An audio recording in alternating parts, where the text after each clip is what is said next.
Hi friends, I wonder if you've ever been the object of jealousy. Has anybody ever been so envious of you that they've disliked you or even made you the object of their hate? I suppose every one of us go through such things to some degree. Children can go through some of the most intense sibling rivalries. Sadly, teenagers sometimes have to go through bullying. It's still a common thing for many young people.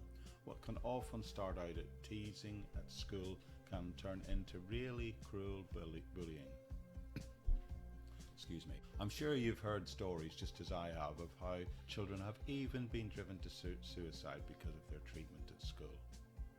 Sometimes as adults we can go through the most intense of hostilities, maybe in work or in social environments. But maybe we should not be surprised that these things should happen, especially if we're Christians. Because as a matter of fact, Jesus himself said that if they hated me, they will hate you also. The consequences of such hostility can be devastating. So what happens when your life totally falls apart because of the jealousy or the envy of others? What are the consequences of someone hating you or being jealous of you or just being downright cruel? I mean when you're feeling rock bottom and you maybe get to a point where you feel the whole world is against you and it's just one thing after another, how should we respond? Well, all of these things and all of these emotions must have been felt, I believe, by a man who's going to figure a lot in the closing chapters of the book of Genesis, a man called Joseph. And what I want us to do today is to begin his story here in Genesis chapter 37. Now, it's rather a lengthy story, and the narrative of his life will drop in and out of the remaining chapters of Genesis. So today we're going to look at the beginnings of his story in Genesis chapter 37, where we'll see how the jealousy of others led to the most dramatic of situations. But the questions that we are going to ask is, how did he handle it? Which will hopefully inform us how we should handle such things if they happen to us. So join with me in the Bible Project daily podcast as we today launch out on our study of the life of Joseph, beginning in Genesis chapter 37, where we'll hopefully find the answer to some of those questions.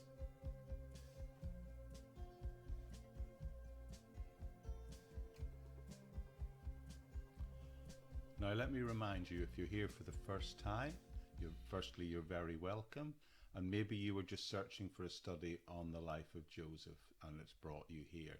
Well, you're well into a series of daily studies which have been working our way through the whole Bible and beginning with the book of Genesis.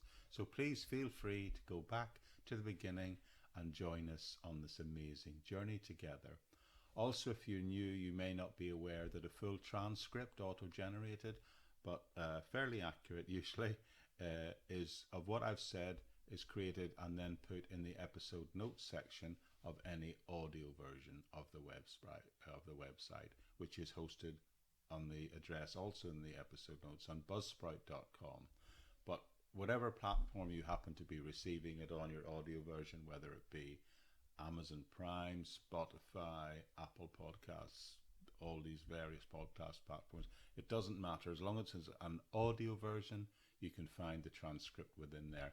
And friends, you're free to use it in whatever way you want. I've put it in the public domain without copyright. Copy it, use it for your own personal Bible study, or even perhaps as a resource for preparing material of your own. Do it with my blessing. Occasionally people do like to give a credit to the podcast, and that's always appreciated, but it's not necessary. It's there. I've put it out there for the service of anyone and for the Lord himself. So that's it for today. We're going to drop right in now to the main text, and we'll go from there. I'll come back at the end and just update you on a few things, but bye for now.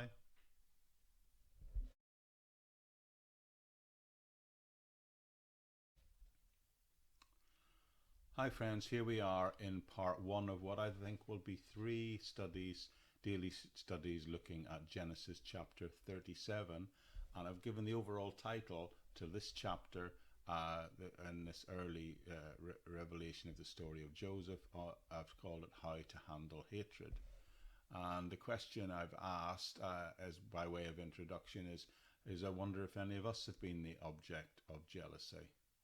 I suppose we go through it to some degree. Maybe some of us who had siblings had a bit of a rivalry with their brother or sister. I know I did when I was young, and it got quite intense, and there was a certain amount of jealousy on each other's parts at times.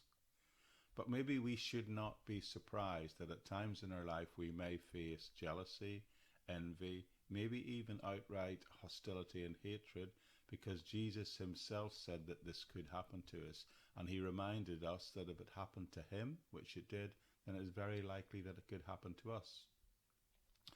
But we need to ask, what are the consequences of someone hating us or being jealous or cruel towards us? Well, the interesting thing in this story, we're going to see Joseph undergo just that sort of treatment. He's going to figure a lot in these closing chapters of the book. And we're going to look at the beginning of the story and how the jealousy of others, in this case his brothers, will lead to the most dramatic of situations. But the things that I believe we can learn from it in this first chapter of 37 is we can look to see how he handles it, and how should we handle such things if they happen to us. So with that, let's join with me as we begin our study in the life of Joseph, beginning here in chapter 37, and we'll see if we can find some answers to those questions as we look at them together. So let me begin by picking up in Genesis chapter 37, verse 2, which tells us, "This is the account of Jacob's family line. Joseph, a young man of 17, was tending the flocks with his brothers, the sons of Bilhah and the sons of Zilpah, and his father's wives, and he brought their father a bad report about them." Okay, let's just pause at the end of verse 2 for a second, because if you've been through the whole journey with me, through the book of Genesis, episode by episode, chapter by chapter, verse by verse, you'll know the last time I spent a great deal of time talking about this little phrase that we see here opening this verse, where it says, "This is the account of the family line," or "This is the history of," depending on which translation you're looking at, and but the important thing is how often, how repeatedly this phrase appears in the book of Genesis. This is the 11th time it's appeared, and as I explained last time, it's referring to what happens to the person named, and even beyond that, what happens to the descendants of that person. Up to this point, we've been talking about Jacob, and it's been talking about him all the way back to chapter 25, where he was introduced with such a phrase. And we've been following the ups and downs in the life of this character Jacob. But now it's telling us that this is the history of the Jacob, meaning, of course, that now what he's going to do is he's now reached a point where he wants to come and tell us, the writer, who is Moses, inspired by God, that he wants to come and tell us what has become of his descendants. So in a sense, the rest of Genesis, all the way to the end of this chapter, which will be chapter 50, will be about Jacob and his children. But in the main, the spotlight in these final chapters is going to fall on one of his sons named Joseph. He will fill the narrative of nearly 10 of the remaining 13 chapters in this book. But at this point, the passage opens up here and begins by telling us this is the history of Jacob. And then, of course, it immediately turns its attention to Joseph, one of his sons. So let's look at verse 2 again. Look at saying this is the history of Jacob, and it's telling us when Joseph is 17 years old and he's found feeding the flocks with his brothers. So immediately our attention is drawn to Joseph. Now, it mentions his brothers, all the offspring of Jacob, all the generations of coming onwards from Jacob. And you will remember that Jacob had several wives, not just one wife, and he has multiple children with those various wives. So what we're technically seeing here is Jacob's sons, but Jacob's brothers are brothers and half-brothers. And at this point, he's next to the youngest, being 17 years old. So he's a teenager in our modern expression, and we are told that he brings a bad report of them, in other words his brothers, back to his father. So what's going on here, friends? Joseph is one of the youngest children of this group of 10 brothers and half-brothers, and they're out together tending the flocks and herds, and apparently some of them aren't behaving themselves properly. Now, what they did, we don't know, and we have no way of knowing, except we do know that it was bad enough for Joseph to go back and tell his father about it. He feels his father needs to know what his brothers are up to, so I think we can assume it must have been pretty serious. But I can't help but feel he's being a bit of a telltale. Maybe that's the way you feel by going back and telling his father. And I'm sure that's what the brothers felt as well. We'll maybe consider if that's a fair perspective to have in him as we progress. Anyway, the story continues, picking up the next couple of verses. It tells us, now Israel loved Joseph than any of his other sons, because he had been born to him in his old age, and he made an ornate robe for him. And when the brothers saw that their father loved him more than any of them, they hated him and would not speak a kind word to him. Israel, now that's the new name for Jacob. Remember, his name was changed to Israel by the Lord a few chapters back. All right, Joseph is his father's favourite. And they tell us that. Now, psychologists today would tell us, of course, that we're not supposed to have favourites when we have children. But here, this text clearly says Jacob, stroke Israel, had a favourite, and he was Joseph. And he gives him the present of a really ornate, expensive coat of many colours, which clearly demonstrates his preference, his favour towards him. Now, that this coat, in a sense, would have been something more like what we today would call an overcoat. Don't think of it as just a jacket. At that time, coats came down at least to the waist, and some would even come down all the way to the ankles. Many colours indicate that it was a special type of garment, and when he wore it, he definitely would have stood out, and he would have stood out amongst the brothers, not only to them, but to anybody else. And all the other brothers would have known, of course, that he had got one of these, Joseph had got one, and they hadn't. So this was just further evidence for everyone to see that Joseph was indeed his father's favourite. Now, verse 4 tells us the brothers saw that their father loved him, but more than that, they hated him because of it, and they could not speak well of him. All right, a plot is beginning to develop here, isn't it? They realise he's the favourite, and they hate him. And the hate is becoming so apparent that they're not able to speak peaceably to him or about him anymore. Have you ever been in a situation where people couldn't talk civilly to one another? Have you ever been in a situation where people could not relate civilly to you? Have you been in a situation, maybe at work or in some other situation, where bitterness and sarcasm is ruling the day? Well, these are the noises that are coming out of his brothers' mouths towards him. There's a real tension in the relationship here, and that's the picture that's been painted us. Joseph is now becoming the out-and-out object of their hatred. The plot thickens. It tells us Joseph had a dream, and when he told it to his brothers, they hated him all the more. He said to them, "Listen to this dream I had. We were binding sheaves of corn out in a field, when suddenly my sheaf rose and stood upright, while your sheaves gathered round mine and bowed down to it. His brothers said to him, 'Do you intend to reign over us? Will you actually rule us?' And they hated him all the more because of his dream and what he had said. Then he said he had another dream, and he told his brothers, 'Listen,' he said, 'I had another dream, and this time the sun, the moon, and the 11 stars were bowing down to me.'" And now he tells them this dream, and of course, do you think that's going to make matters any better? Well, of course not. It makes matters worse, much worse. Can you imagine him telling his brothers, who already hate him? Well, now they're going to hate him even more, aren't they? They hated him because he was his father's favourite, and now they hate him because these dreams that he's having. What are you telling us? They're thinking. What are you telling us? They say. Are you suggesting you're going to rule over us? Is that what you're doing by telling us about these dreams?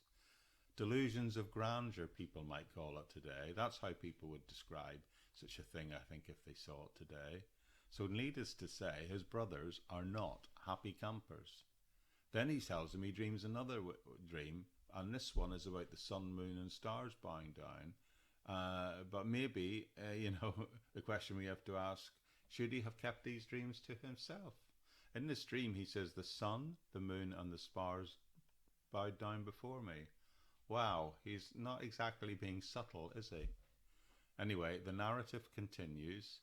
When he told his father as well as his brothers, his father rebuked him and said, what is this dream you had? Will your mother and I and your brothers actually come and bow down to the ground before you? His brothers were jealous of him, but his father kept the matter in mind. All right, so they're all bowing down to him now, and all the heavenly bodies are bowing down to him as well. Interestingly, some approach this scripture and say the sun and the moon probably represent his mother and father in these stories, and the stars, of course, are representing his brothers. But anyway, this is a picture of everyone bowing down to him now. Now, what I want to do is pick out of this passage for you several things, and the several times it says they hated him. They kept repeating, and the level of the hatred seems to be growing and increasing. They hated him, it says in verse 4. They hated him even more, it says in verse 5. They hated him even more because of his dreams, it tells us in verse 8. And it says they hated him again in the close of the section because they're envious of him. So he is becoming the object of all this intense hatred. Now, I mentioned at the beginning about the destructive power of jealousy, envy, and all those things. Well, it's swirling up here, isn't it? It's bubbling up here, and it's spilling over into out and out hatred. So before we go on, I think we need to just step back a second and ask the question, what's really going on here? Is Joseph just an arrogant kid? Is he just a spoiled brat that's rubbing up his brothers the wrong way? At some level, you might be thinking, it's understandable that the brothers felt that way about Joseph. But is that the case, or is there perhaps something else going on? Well, what I believe is, as we dig deeper and progress further into the book of Genesis, we will find out what happens to this guy and how he responds to what happens to him. So I'm suggesting to you that it's not just about arrogance. If we only had this point in the story to go on, I think we would have reasonably reached those conclusions. But we have, as we work through, a further insight of his character revealed. Now, little hints are there when it says that he when he goes back to his father and gives the bad report, it uses this phrase reporting bad behavior to the father, which seems to me that is not personally involved out of any animosity in his going back and telling his father about the situation, and that probably indicates that he was dealing with a rather unrighteous situation. So he's definitely not just gossiping about his brothers. It suggests to me that he's going back because he feels compelled to tell his father the truth about what's going on in this particular situation they're facing out in the fields. I don't think he's doing anything to try and ingratiate himself with his father. As a matter of fact, the text tells us that he was his father's favourite because Jacob chose him as that because he was the son of his old age. It wasn't his fault that his father had made him a favourite. And these dreams, in a sense, they're not his fault either, are they? They're being given to him, the text would suggest, by God. I read this situation more to mean he's just in a sense naively retelling what he's dreamed about. So while some commentators tend to criticize Joseph a bit in this, I take the position of those commentators who are more favourable towards him, based on the fuller knowledge of his character as it will be revealed later in the book. I would say that this is just a young man of integrity and faith, and he's guilty no more than anything of naivety and immaturity. I think he becomes the object of this treatment by his brothers, and for me, he really doesn't deserve it. The text says they hated him because of the fact that his father loved him, that more than they felt they loved him, and they despised him because of his dreams. Neither of those things were really within his control. But one thing we'll find out later is those dreams indeed will turn out to be significant. Those dreams will become literally fulfilled later in his life, when there's a famine in the land and the brothers are actually starving to death, and he will be the one in the position to provide for food for all of them. So the sheaves bowing down before him at this point may seem strange, may seem arrogant, may seem like him being in a position to dominate them or trying to master or enslave them, rather than the image in reality that it will be turned out to be of them bowing down, being thankful to him. Because it's later going to be fulfilled by them bowing down and in thankfulness for the food he's giving them. And the dream of the sun and the moon and the stars are indicating of the power in the position he will hold in the future, which in reality that will happen. He's going to end up second in command in all of Egypt, only Pharaoh above him. So he will be in a position of authority when they feel the need, when they feel compelled to flee down to Egypt when the famine hits the land that they're in. And in that sense, of course, he will be over them. No, though none of them, of course, recognize or understand any of this at this point. But we're getting ahead of ourselves. We'll find out soon enough as we read the rest of the story, and we'll find out how this all pans out, but we'll do that in the next episode. Okay, hi folks, we're back again, and let's pick up immediately where we left off last time. Now, you may remember yesterday at the beginning of our time together looking and studying this chapter 37, I asked if we had ever felt that we were the object of jealousy. Now, I suppose we all go through that to some degree. Sometimes we have to go through periods of animosity towards us by other people at work or in social situations that we face, and it's usually fueled by jealousy and envy. Now, maybe we should be surprised if this happens, because the additional dynamic for us as Christians is they are against, they are hostile openly towards us just because we are Christians, and we shouldn't be surprised at that, because Jesus actually himself said, well, they hated him, so it's likely they would hate us also. But still, the consequences of having to face such hostility can be really hard. It can be devastating, in fact. But it is a scenario that is present in the Bible, right here in the earliest stories. So I think there's much we can believe, much comfort we can receive, and much advice we can receive by reading them. It's here in one of the very earliest narrative stories in the Bible, the story of Joseph here in Genesis chapter 7. So as we've gone through this story of Joseph so far, as recorded in this chapter, let's just remind ourselves of what we need to know so far. The first 11 verses that we've looked at have told us that Joseph was indeed hated. Now, that's hated by his brothers because of envy and jealousy. And that's the point of the introductory passage, to introduce that scenario, that theme, that idea, which is now going to be played out. So let's progress further into narrative, and we shall sadly see that it is only going to go downhill from there. So we're picking up the text in verse 12, where it says, Now his brothers had gone to graze their father's flocks near Shechem.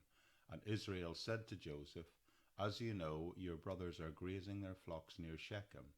Come, I am going to send you to them. Very well, he replied. So he said to them, So he said to him, Go and see if all is well with your brothers and with the flocks, and bring word back to me. Then he sent him off from the valley of Hebron. Now Shechem is a little town in the north of Israel, so the region they're in is generally in the north. And in this case, it seems his sons have taken the flock and they go wandering away from there to find good pasture, and their general direction is towards the southern part of Israel. Now the far south of Israel, the far south, is generally more barren than the north. So experts say that they're moving towards the more central part, which is hopefully where they'll find fertile fields for the sheep and goats to graze. So the father simply says, they're out there somewhere, your brothers, somewhere in the general direction of Shechem, probably 50, 60 miles down the road. Go and see what's happening. Go and see how your brothers are doing. Go and see how the flocks and herds are doing, and then bring back a report to me. So that's the commission that Israel gives Joseph, and he dutifully takes off in that direction. The text then tells us, a man found him wandering around in the field and asked him, What are you looking for? He replied, that's Joseph replied, I'm looking for my brothers. Can you tell me where they are grazing their flocks? They have moved on from here, the man answered. I heard them say, Let's go to Dothan. So Joseph went with after his brothers, and he found them near Dothan. So he heads out again, and he finds a man who says that they've already moved on again from where his father thought they might be. Now, this is part of the story that we shouldn't see this as unusual, because when you were grazing with sheep, when the sheep ate all the grass of an area, it would no longer be fruitful, of course. So the whole point of grazing flocks and herds is that you would continually move on. So they've moved on from there, where he had believed they were, and they'd moved further on towards Dothan. I wonder how far that is. Well, I decided just to check that, and I read a selection of different commentaries, and the thing was, they all came up with a different answer. But what I can definitely glean from gathering all that information is that they had moved on somewhere between 12 and 24 miles further down the road. So now it seems they've travelled a total of somewhere between, say, roughly 70 to 80 miles away from the original home where Israel is based. And the text tells us that he, Joseph, eventually arrives at Dothan, and that's where he finds them. So we'll pick up the story in verse 18. But they saw him, the brothers that is, they saw him in the distance, and before he reached them, they plotted to kill him. Here comes that dreamer, they said to each other. Come now, let's kill him and throw him into one of these cisterns, and say that a ferocious animal devoured him. Then we will see what becomes of his dreams. Now you know what they're thinking. We've got him now. He's 70, 80 miles away from home. And the brothers are thinking, now's our chance. We hate this guy and we can eliminate him now once and for all. Let's kill him. Let's kill him and throw him into a pit and just say some wild animals killed and ate him. Now, the text then tells us, this is where Reuben steps in. When Reuben heard this, he tried to rescue him from their hands. Let's not take his life, he said. Don't shed any blood. Throw him into a cistern here in the wilderness, but don't lay a hand on him. Reuben said this with his plan was to rescue him and take him back to his father. So Reuben heard what the plot is and says, wait a minute, guys, don't kill him. You'll have blood on your hands. Just throw him into a pit and leave him there. So Reuben is trying to save his brothers, and the text confirms this when it tells us in verse 22 that he had planned to return later and rescue him and in some way bring him back to his father. So Reuben, it would seem, had every intention of going back and rescuing him and taking him back to his father. So all the brothers are involved in this. The plan has gone from actively killing Joseph by their own hands to doing it in a surreptitious way by leaving him to die in a cistern. It's a different way where they can claim in some way, justify to themselves that they don't have his blood on his hands, but Joseph would have died anyway. But of course, Reuben, who's the youngest, has the plans to rescue him. Let's carry on with the story. So when Joseph came to his brothers, they stripped him of his robe, the ornate robe he was wearing, and they took him and they threw him into the cistern. The cistern was empty and there was no water in it. As they sat down to eat their meal, they looked up and saw a caravan of Ishmaelites coming from Gilead. Their camels were loaded with spices, balm and myrrh, and they were on their way to take them down to Egypt. Judah said to his brothers, "What will we gain if we kill our brother and cover up the blood? Come, let's sell him to the Ishmaelites and not lay our hands on him. After all, he is our brother, our own flesh and blood." And his brothers agree to that. So they've got an alternative plan now. Judah gets their attention and says, wait a minute, we can make some money out of this. We can sell him and pocket the money. And they like that, and they all agree to it. So it then says that when the Midianite merchants came by, his brothers pulled Joseph up out of the cistern and sold him for 20 shekels of silver to the Ishmaelites, who took him to Egypt. So they do indeed sell him to the Ishmaelites for 20 shekels of silver, and it is they who then take Joseph and take him down to Egypt. So they don't kill him in the end, the brothers, but he now ends up a slave. I'd just like us to stop for a minute and put ourselves in Joseph's place for a minute. He is literally in the pit. What did he do? There's no indication that he in fact did anything wrong, really. He is guilty of doing nothing more than just being a bit immature and perhaps rather annoying to his older brothers. But what younger brother isn't? And he's simply obeying his father. He set off to do what his father told him to do and to find the brothers, but because of their hatred towards him, when they see him coming, well, initially they plan to kill him, but then they throw him into the pit, and eventually he gets sold into slavery. They take advantage of a situation that appears before them, an opportunity if they like, and they sell him into slavery. But that's only the beginning of his trouble. But right now, poor Joseph, is in slavery. Let's see what happens next. When Reuben returned to the cistern, he saw that Joseph was not there. He tore his clothes and went back to his brothers and said, "The boy isn't there. Where can I turn to now?"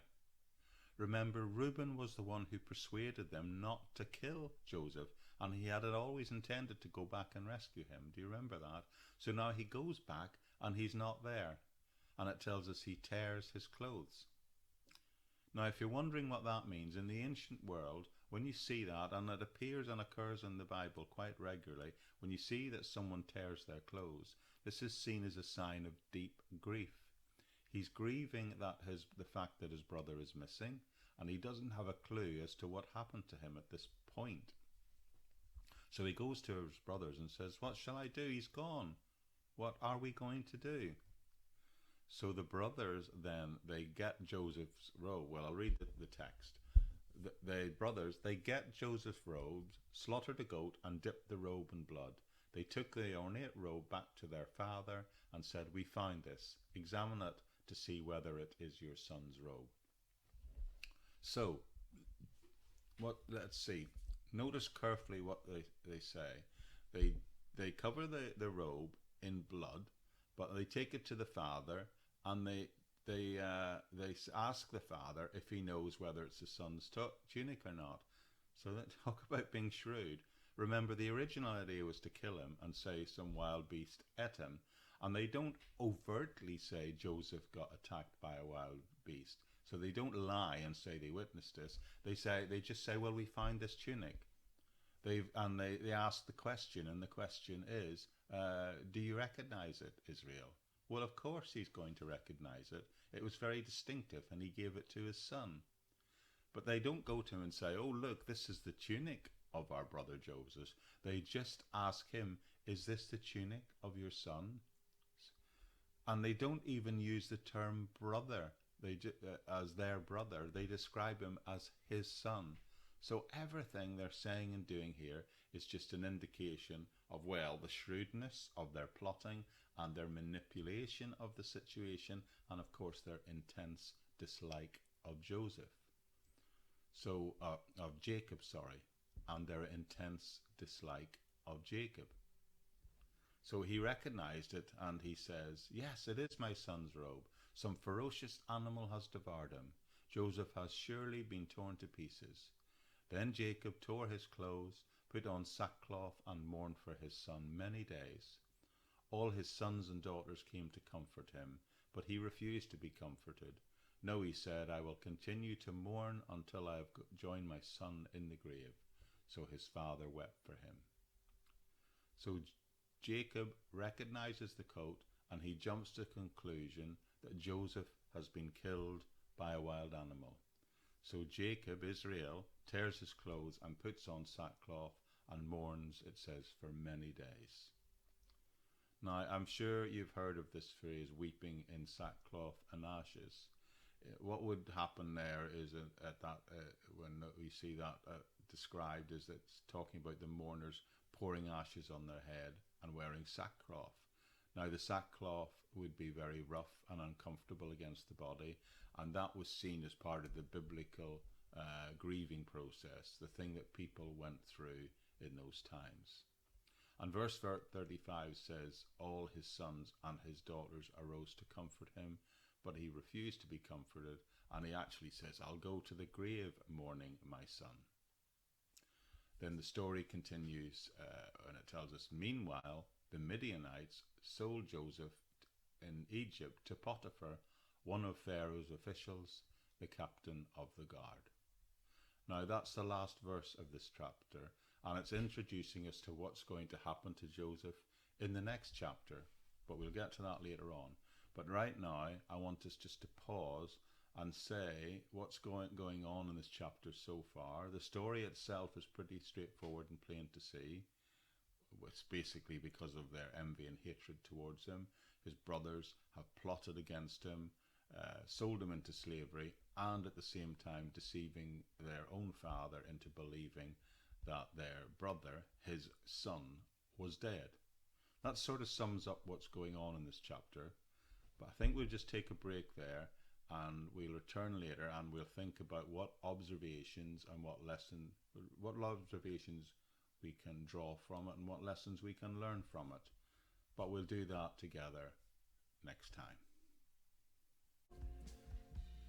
Okay, here we are. We're just going to close off this chapter 37, and I'd like to just maybe summarize and make some observations.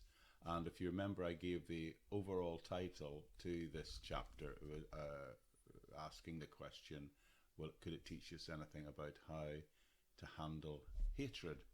Now, if you've been listening and journeying with me over the last few months, as we've gone through the life of Jacob, I think if I were to ask you for a key word to describe something that consistently describes the events in the life of Jacob and how he lived his life, a reasonable word that would cover everything that we saw in terms of how he lived his life would be the word deception. And what do we have here but his sons doing what Jacob has done all his life, deceiving their father?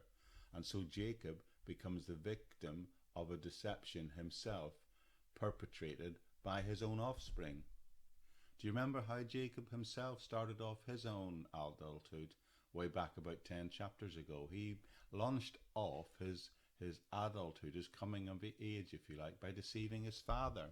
And the same thing is happening in a way now. The deceiver is getting deceived. It was Jacob who made his father think that he was Esau and then stole his birthright. And then his brother Esau, because of that, threatened to kill him. So he fled, he left town, and he headed east and he met Laban. But then he got deceived and he ended up having to work 14 years so he could marry the woman that he loved.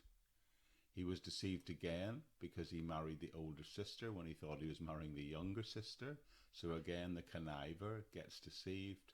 And one could say what's happening here, even now, is what goes around comes around.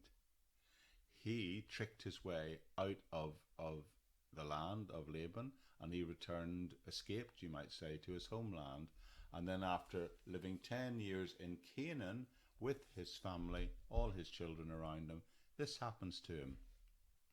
So what do you make of this story surrounding the events relating and building up to the mistreatment of Joseph and the misleading of Jacob into believing that his son's actually been killed? Well, let me make a couple of observations. Firstly, Joseph and his father, Jacob stroke Israel, you might say that he was chosen, Joseph was chosen by his father to be a favourite. So one of the observations I want to make is very simple, and that is that the chosen are often hated. The favoured of God are often hated, and in some cases they're actually, quite simply, they're hated because they are favoured by God. I think that that's one of the profound truths, spiritual truths of the Bible, and I believe that it's particularly demonstrated in the teachings of the New Testament for us and unpacked. Remember how Jesus said, "You have not chosen me, I have chosen you." But then he also said, within the same section, he said that if they hate me, they're going to hate you also. Have you actually figured out that the world, in terms of its systems and its structures, really hates Jesus? Have you noticed that? Willful, sinful people, willful, sinful, self-serving systems don't want to have anything to do with Jesus. And they certainly don't want anyone to tell them how they should live their lives when it comes to personal morality. For 2,000 years, humanity have tried to kick God out of any form of public discourse, especially where there are seats of power or influence in the world. They have always been concerted attempts to remove God from every aspect of the public sector of life, right from the Roman Empire up to today. And by being identified with Jesus Christ, by choosing yourself to be identified by Jesus Christ, that means people will hate you. Now, they won't express it that way, but their position will always be in polar opposite to yours and will stand in direct conflict to yours. It goes with the territory, and I think that the story illustrates that truth. But although that is true, I also think there are two other things that are actually even more significant about that we can pull out of this story. And one is that God is always providentially working. Sometimes God works supernaturally. I do believe that. He can do a miracle. Bam, he can sort something out, and he can do it instantaneously. But other times, he works providentially. More often, I believe, he works in what the Bible calls providentially. It's not as dramatic. It's usually not as instantaneous, but he still brings about his purposes in the lives of extraordinary people in ordinary ways. The idea of the providence of God is the concept of God working through natural means, where God works in the lives of individuals, and he works behind the scenes, and he works in the lives and circumstances of people's lives to bring about his plans. And that, I believe, is primarily what's going on in this chapter. I've already hinted at what's coming with the suggestion that there's a devastating famine on the horizon. But at this very early point, God, I believe, is already planning and preparing a way to feed his family and to keep his plans for a nation of Israel, to keep them on track. He's already preparing that so that when this famine comes, and he knows it's coming, that he will have put in place some way, somebody to provide food, not just for the Egyptian nation, but for this family, who, remember, are the early proto-nation of the nation of Israel. This is the providence, the providential working of God. So this story for me indicates the fact that often God is working in the everyday. Now, we may not see it, we may not feel it, we may not understand it, but believe me, beloved, God is still working, and he's still working in your life. God is working behind the scenes. He's putting into place things that you could never imagine, and things that you may only find about much later. I think it's worth probing this just a little bit more. What does he have to get done? What is he providentially working to in order to get done? We can see what he's doing here, and that's to have get Joseph into Egypt, as it were, because he's going to have Joseph in a position of authority to put in charge to such a level that when the famine comes and the family flees and the drought comes, that they go to Egypt, Joseph needs to be in a position of power in order that he has the authority to support, well, literally to feed his family. All right, how is God going to get that done? Well, the first point is, of course, he needs to get Joseph into Egypt, and eventually will need to get him into a position of influence in Egypt. And involved in that is Joseph now experiencing this really hard time, involving for him the open hostility, the open hatred of his brothers. They really do hate him. They probably would have killed him if they felt they could have got away with it. And they hate him not just because he's a dreamer, but because he is his father's favourite.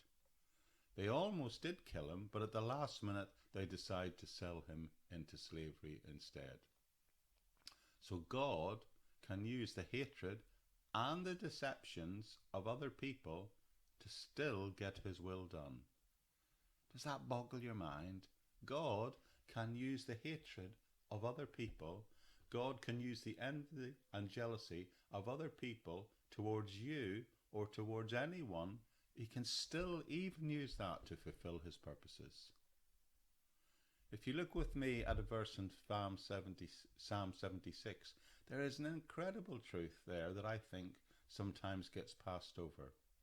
Psalm 76 verse 10 says, "Surely your wrath against mankind brings you praise, and the survivors of your wrath are restrained. Excuse me. This is a fascinating verse. People can get angry, people can even be filled with hatred and jealousy and envy, and God will still turn things around, and he can still use those things, those negative things, for his praise and to accomplish his will. And I think that's absolutely incredible. It tells us a very similar thing in the New Testament in that famous chapter, Romans 28, which unpacks this very concept for us when it tells us things like this. Romans 8:28 says, "As we know that in all things God works for the good of those who love him and who have been called according to his purposes. For those God foreknew, he is predestined to be conformed to the image of his Son." Now, it's very important you understand this verse is not saying that all things are good. Was it good that Joseph got thrown into a pit?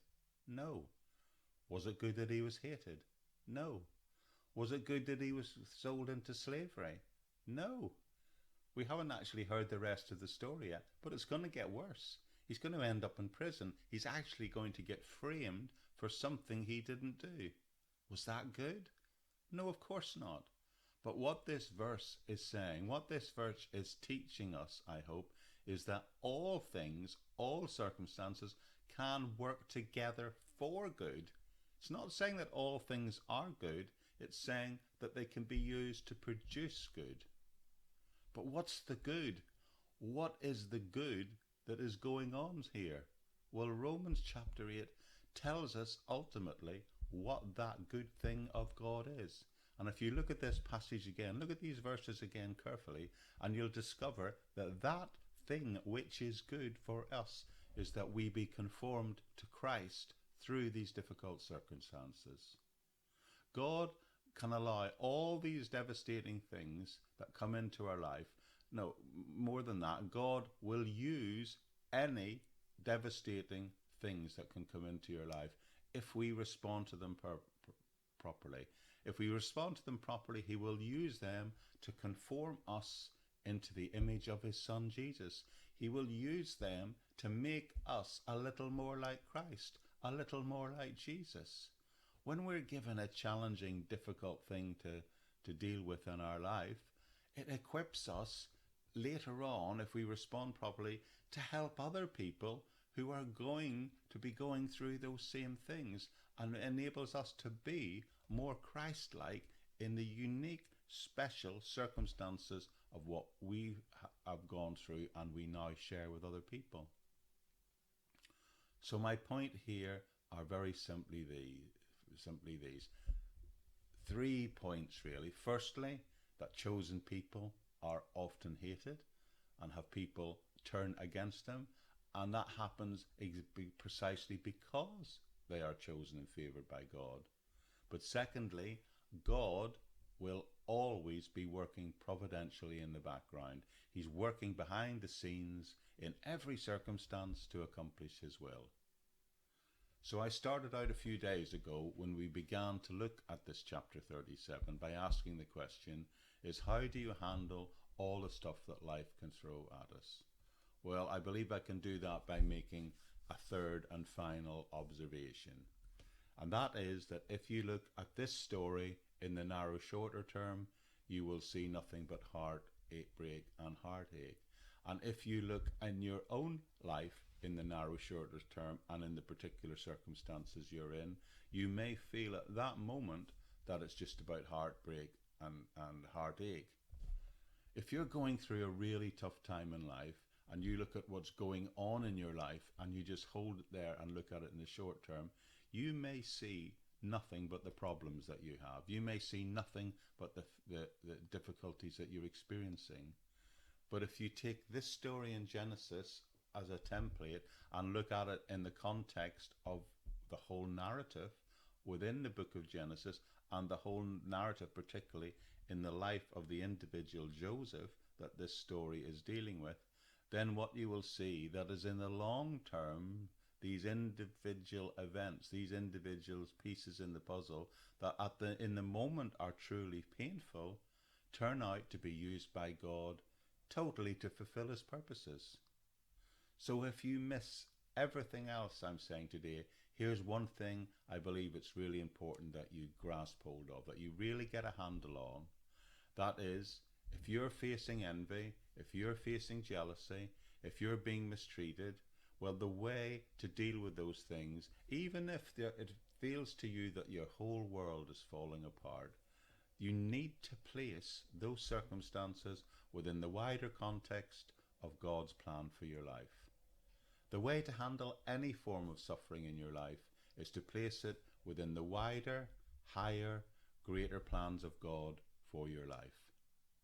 Did the bottom fall out of Joseph's life here? Absolutely. How did he handle it? Well, if he looked at the immediate, he would only see his problem. God says we, like Joseph, have to sometimes step back and try and get the big picture and see what God can use in our circumstances for us. What is God wanting us to learn out of this situation? How are we going to be able to help others by going through this? What is the purpose that God is trying to help us find in our difficult circumstances? That's the point. You know, if the things that happened to Joseph, the things we've already seen in this short introductory chapter that happened in his life, if they happened in our life, we too might feel we are indeed justified in feeling a bit depressed.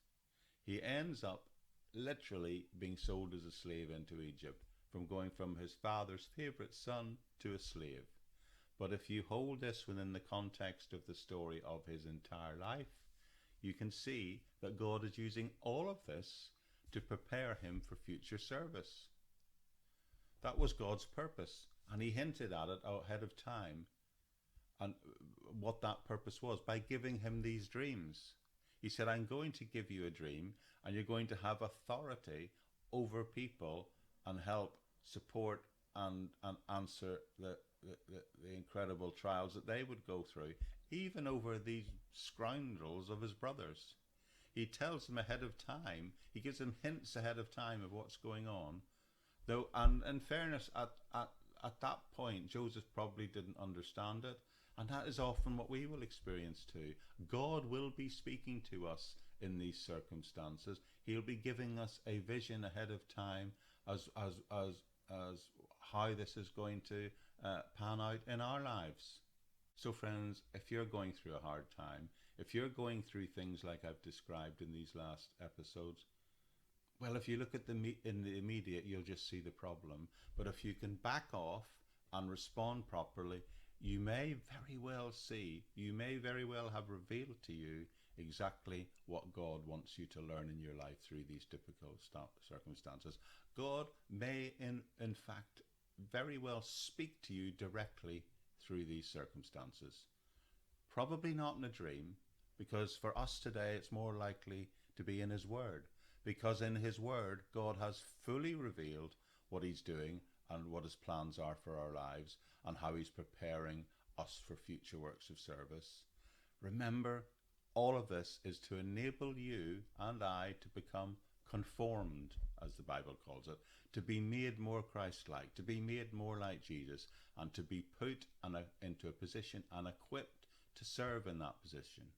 So that's how you handle these sorts of difficult situations, by seeing the ultimate purpose behind these things, even the most difficult things, as achieving our conformity to Christ and equipping us for service.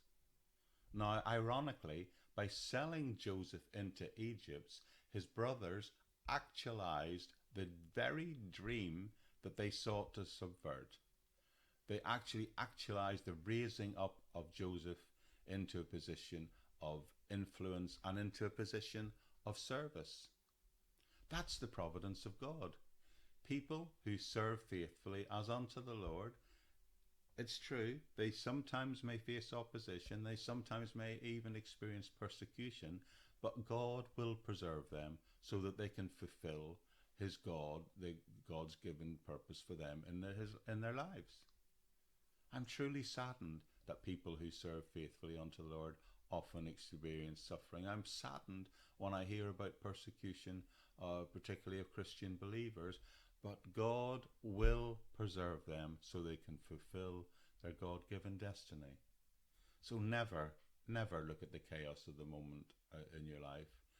Always try and get the big picture and know that in the long term, God can use this to prepare you to fulfill your purpose and reveal and allow you to fulfill the destiny, the plans, the purposes He has for you.